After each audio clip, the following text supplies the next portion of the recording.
Hey everybody, it is Cheryl from Tutoring with Cheryl, and I am hopping in because I wanted to talk to you about reading resources that you can find over on my Tutoring with Cheryl website. And I actually just used one with one of my students that is a homeschooling student that I meet with during the day. We met just a little bit later than usual today. Normally we meet like 8:30 in the morning, but he had an appointment, and so today we met at 10:30.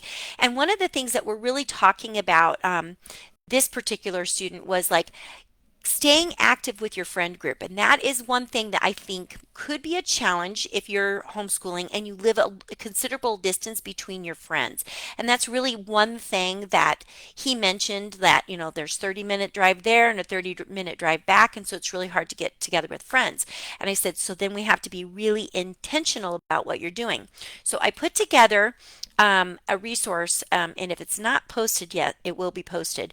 And basically, I was just sharing with him things that you can do with your friends. And I think it really makes him feel very supported because I think, you just coming up with those ideas on your own.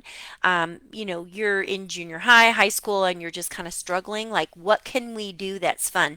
That is not necessarily video games, because it's really easy to fall into that trap. Yeah, I can see my friends because I can go online, but are there some things that you can do outside of that time? Some other things that I have on my Tutoring with Cheryl website are just resources that for early learners, early readers, you might be looking for some resources and you just can't find them. So I've got the alphabet for like alphabet identification. If you're needing to use the San Diego Quick, I've got that there. And then I've created some games that I've made with students as well that you have access to. And so I'm just throwing that out there. Now, if you would like to be a part of our 7-day reading challenge, I have a fun little downloadable for you. And all you need to do is DM me and say, reading challenge or read or something like that. I will look, I'll be like, oh yeah, they want the reading challenge. And then I will ask you for your email, and then I will email it to you.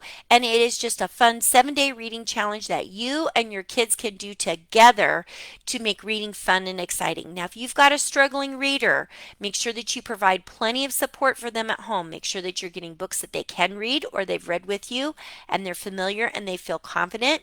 Take them to the library. Feel free to let them pick out any book that they want, but if you recognize that that book is too difficult, make sure that you steer them to something else. Your librarian will be your best resource for that.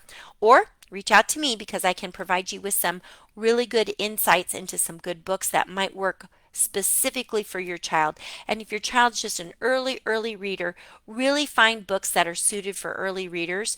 If your child's an older reader but you can see that they're struggling, really kind of help guide them to find books that they can read independently. But for this 7-day reading challenge, it's reading with your child to make it a lot of fun and exciting for everybody to get back into those books. We don't want to just ignore our hardbound paperback books. Those bring a lot of joy and they can bring down the stress in your household. Gaming is kind of stressful. It's an all, you're like, they're in, and they're super focused on that. But pulling them away from that might be hard. So, reading day, 7-day reading challenge can be a lot of fun. If you want that, make sure that you reach out to me directly. Okay, so check back next week for another little update on something that you can do with your child to make reading easier. And I'm actually going to dive into some very specific strategies for early literacy learners, kids that are just learning how to read. If you're a homeschool family or you have a young child that's struggling to read, I'm going to give you some simple tips and tricks to make that job a lot easier.